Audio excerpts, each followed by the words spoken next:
केजरीवाल जी कई महीने जेल में रहे, उसके बाद मुख्यमंत्री पद से इस्तीफा दिए।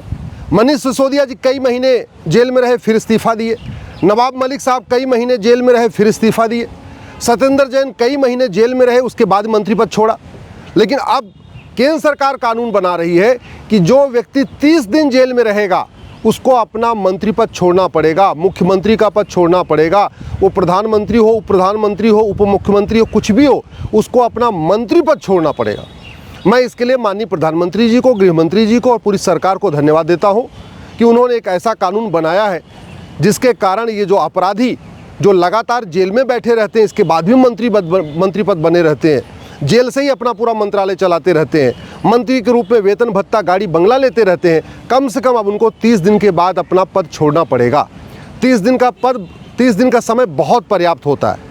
अगर कोई व्यक्ति आज पकड़ा गया, स्वाभाविक सी बात है 2-4 दिन के अंदर वो डिस्ट्रिक्ट कोर्ट से बेल करा लेगा। डिस्ट्रिक्ट कोर्ट से बेल नहीं हुई, उसके बाद 2-4 दिन के अंदर हाई कोर्ट से बेल करा लेगा।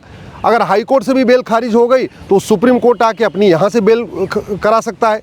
और अगर किसी व्यक्ति की district court, high court, supreme court से हर जगह से बेल उसकी खारिज हो रही है, उसको कहीं से ज़मानत नहीं मिल रही है, फिर वो मंत्री पद रहने के योग्य नहीं है, मंत्री पद पे बने रहने के योग्य नहीं है। इसलिए कानून बहुत अच्छा है। 30 दिन का जो समय दिया है वो बहुत पर्याप्त दिया है। 10 दिन का भी समय देते तो पर्याप्त रहता था। वैसे भी जो गवर्नमेंट एम्प्लॉय होते हैं, अगर वो 48 घंटे जेल में रह जाएं तो उनको सस्पेंड कर दिया जाता है। यहाँ तो 30 दिन का समय मिला है जो कि बहुत पर्याप्त है। लेकिन सवाल ये कि क्या इस कानून के आने के बाद अपराधीकरण बंद हो जाएगा? क्या गुंडे, बदमाश, मौवाली सांसद विधायक बनना छोड़ देंगे? नहीं। जब तक ये कानून नहीं बदलेगा, ये घटिया 1950 का रिप्रेजेंटेशन ऑफ पीपल एक्ट जो 1950 और 51 में बना था, जब तक ये कानून, घटिया कानून चल रहा है, तब तक ना फर्जी वोट बनाना बंद होगी, तब तक गुंडे, बदमाश, मवाली भी सांसद विधायक बनते रहेंगे। ये कानून घटिया है, इसीलिए करोड़ों लोग फर्जी वोट, जो भारत के नागरिक नहीं हैं वो भी वोटर बन चुके हैं। और ये कानून महाघटिया है, इसीलिए घूसखोरी करने वाले, कमीशनखोरी करने वाले, सूदखोरी करने वाले, मुफ्तखोरी करने वाले, जमाखोरी, मिलावटखोरी, कालाबाजारी करने वाले भी पार्षद, प्रधान, सांसद, विधायक बन रहे हैं। ये 1950-51 का रिप्रेजेंटेशन ऑफ पीपल एक्ट महाघटिया है, महासड़ा हुआ है। इसीलिए बहुत सारे जो गौ तस्करी करते हैं, जिनके खुद के अपने कत्ल खाने हैं, जिनके अपने स्लॉटर हाउस हैं, वो लोग भी सांसद, विधायक, पार्षद, प्रधान बन रहे हैं। ये कानून महाघटिया है। इसलिए ड्रग स्मगलिंग करने वाले, गोल्ड स्मगलिंग करने वाले, ह्यूमन ट्रैफिकिंग करने वाले, हथियारों का कारोबार करने वाले भी पार्षद, प्रधान, सांसद, विधायक बन रहे हैं। ये कानून 1950-51 का रिप्रेजेंटेशन ऑफ पीपल एक्ट महाघटिया है, महासड़ा हुआ है। इसलिए बहुत सारे विदेशी भी पार्षद, प्रधान बन जा रहे हैं फर्जी डॉक्यूमेंट बनवा के। बहुत सारे ऐसे लोग जो जातिवाद, भाषावाद, क्षेत्रवाद का जहर घोलते हैं, वो भी सांसद, विधायक, पार्षद, प्रधान बन रहे हैं। ये कानून महाघटिया है, ये सड़ चुका है पूरी तरीके से। इसलिए बहुत सारे माओवादी, नक्सली भी पार्षद, प्रधान बन जाते हैं। बहुत सारे अलगाववादी और आतंकवादियों के समर्थक भी पार्षद, प्रधान, सांसद, विधायक बन जाते हैं। ये कानून महाघटिया है, बहुत सड़ा हुआ है। इसलिए धर्मांतरण कराने वालों की मदद करने वाले, घुसपैठियों की मदद करने वाले, मजहबी उन्माद फैलाने वाले, इस तरीके के लोग, झूठ फरेब करने वाले, घटतौली करने वाले, नक्काली करने वाले, चोरी डकैती करने वाले भी पार्षद, प्रधान बन रहे हैं। ये कानून महाघटिया है। इसीलिए चीटिंग, फ्रॉड, फोर्जरी करने वाले, हवालाबाजी, कबूतरबाजी करने वाले, पत्थरबाजी करने वाले, ऐसे लोग भी पार्षद, प्रधान बन रहे हैं। इसलिए मैं माननीय प्रधानमंत्री से निवेदन कर रहा हूँ, सबसे पहले ये 1950-51 का रिप्रेजेंटेशन ऑफ पीपल एक्ट ख़त्म करिए, तत्काल ख़त्म करिए। एक नई भारतीय चुनाव संहिता लागू करिए, एक यूनिफॉर्म इलेक्शन कोड लागू करिए, एक इलेक्शन चार्टर लागू करिए। सबसे पहले पॉलिटिकल पार्टियों के लिए कानून बनाइए। पूरा देश पॉलिटिकल पार्टी चलाती है। राष्ट्रपति कौन बनेगा, उपराष्ट्रपति कौन बनेगा, प्रधानमंत्री कौन बनेगा, मुख्यमंत्री कौन बनेगा, सांसद कौन बनेगा, विधायक कौन बनेगा, मैनिफेस्टो में क्या लिखा जाएगा, ये सब कुछ पॉलिटिकल पार्टी तय करती है। सत्ता मिलने के बाद जो पॉलिटिकल पार्टी मैनिफेस्टो बनाती है, उसी मैनिफेस्टो को पूरा इम्प्लीमेंट किया जाता है। और पॉलिटिकल पार्टी के लिए कोई कानून ही नहीं है। मतलब जो संस्था पूरा देश चला रही है, उस संस्था के लिए अपना कोई कानून ही नहीं है। इसलिए सबसे पहली आवश्यकता है कि पॉलिटिकल पार्टियों के लिए कानून बनाया जाए, पॉलिटिकल पार्टियों को आरटीआई के दायरे में लाया जाए, चुनाव लड़ने के लिए minimum qualification, maximum age limit set किया जाए। इसके अलावा 1 नेशन 1 इलेक्टोरल रोल बनाया जाए। ये अभी जो लोकसभा का अलग वोटर लिस्ट है, विधानसभा की अलग वोटर लिस्ट है, पार्षद प्रधान की अलग वोटर लिस्ट है, और पूरे साल ये बेचारे टीचर जो हैं या गवर्नमेंट एम्प्लॉय केवल वोटर लिस्ट बनाते रहते हैं, BLO केवल वोटर लिस्ट बनाते रहते हैं। ये सिस्टम बंद किया जाए। वन नेशन वन इलेक्शन के साथ साथ one nation one voter list तैयार किया जाए। इसके अलावा जो लोग जिनके खिलाफ गंभीर अपराध में चार्जेस फ्रेम हो चुका है, FIR होता है, उसके बाद जांच होती है, फिर चार्जशीट फाइल होती है, उसके बाद कोर्ट में बहस होती है, उसके बाद चार्ज फ्रेम होता है। तो जिन लोगों के खिलाफ हत्या, बलात्कार, कालाधन, हवाला ऐसे गंभीर मामलों में चार्जेस फ्रेम हो गया है, उनके चुनाव लड़ने, पार्टी बनाने और पार्टी पदाधिकारी बनने पे प्रतिबंध होना चाहिए जब तक कि वो दोबारा बरी न हो जाए। और जो लोग जिनको सज़ा मिल चुकी है उनके चुनाव लड़ने, पार्टी बनाने और पार्टी पदाधिकारी बनने पे आजीवन प्रतिबंध होना चाहिए। ये एक घटिया कानून ऐसा है जिसके कारण चुनाव लड़ने पे तो केवल 6 साल की रोक है, पार्टी बनाने, पार्टी पदाधिकारी बनने पे कोई रोक नहीं है। इसलिए लालू जैसे लोग जो सजा याफ्ता हैं, चुनाव नहीं लड़ सकते हैं, वो दूसरों को चुनाव लड़वा रहे हैं, वो पार्टी अध्यक्ष बन के बैठे हुए हैं। इसलिए समय आ चुका है कि जिनके खिलाफ चार्जेस फ्रेम हो गया उनके चुनाव लड़ने, पार्टी बनाने, पार्टी पदाधिकारी बनने पर तत्काल रोक लगा दिया जाए, और जो सजा याफ्ता हो चुके हैं उनके चुनाव लड़ने, पार्टी बनाने, पार्टी पदाधिकारी बनने पर आजीवन प्रतिबंध होना चाहिए। इसी तरीके से फर्जी डॉक्यूमेंट बनाना और बनवाना गंभीर अपराध घोषित करने की ज़रूरत है, क्योंकि लोग फर्जी आधार, फर्जी राशन कार्ड, फर्जी ड्राइविंग लाइसेंस, फर्जी बर्थ सर्टिफिकेट बनवा के बाद में फर्जी वोटर ID में अपना नाम जुड़वा ले रहे हैं और भारत के नागरिक बन जा रहे हैं। आप बिहार में देखिए 65 लाख फर्जी वोटर पाए गए हैं।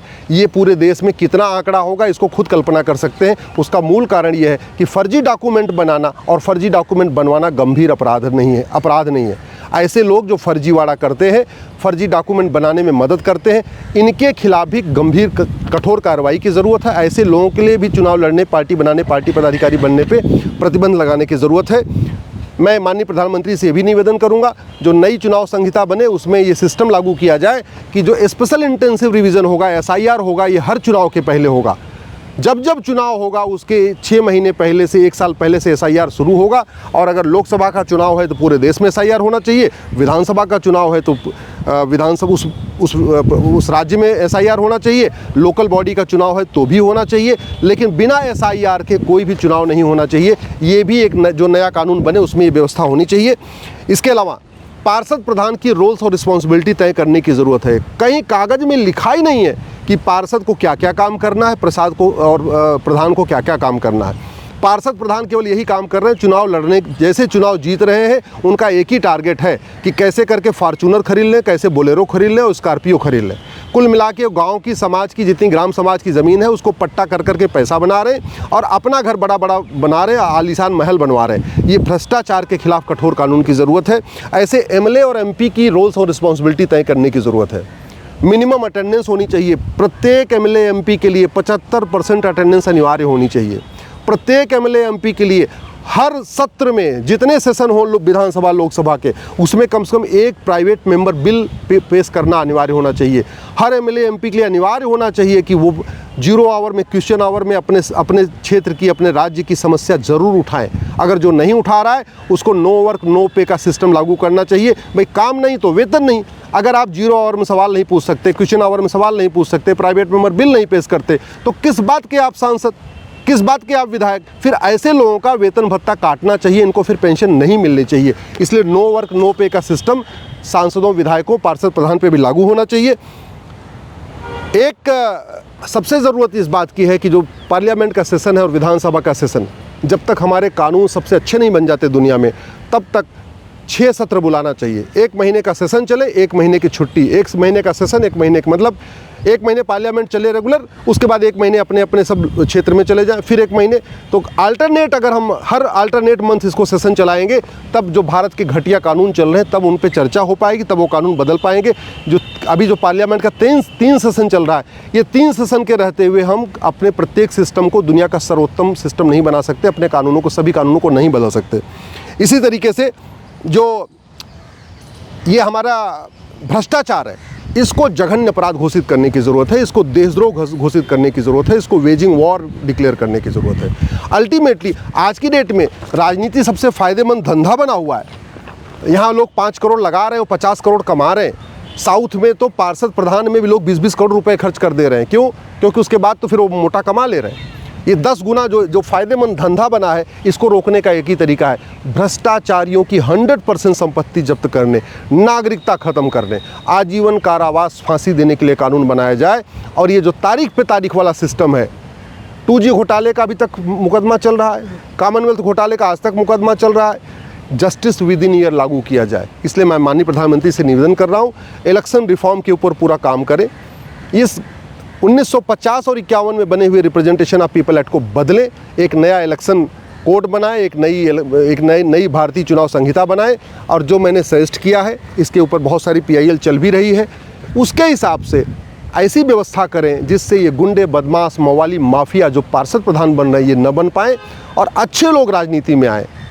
जब लोकसभा, राज्यसभा और विधानसभा ये लोकतंत्र का मंदिर कहलाता है, तो मंदिर में भ्रष्टाचारी क्यों, मंदिर में बलात्कारी क्यों, मंदिर में व्याभिचारी क्यों? मंदिर में तो अच्छे लोग आने चाहिए। अच्छे लोग आएंगे तब भारत विश्व गुरु बनेगा, अच्छे लोग आएंगे तब भारत को परम वैभव प्राप्त होगा। अच्छे लोग जब लोकसभा में रहेंगे, विधानसभा में, तब एक विकसित भारत बन पाएगा। नहीं तो ये तू मैं करते रहेंगे, जो गुंडे, बदमाश, मवाली आएंगे और भारत का भविष्य बर्बाद करते रहेंगे।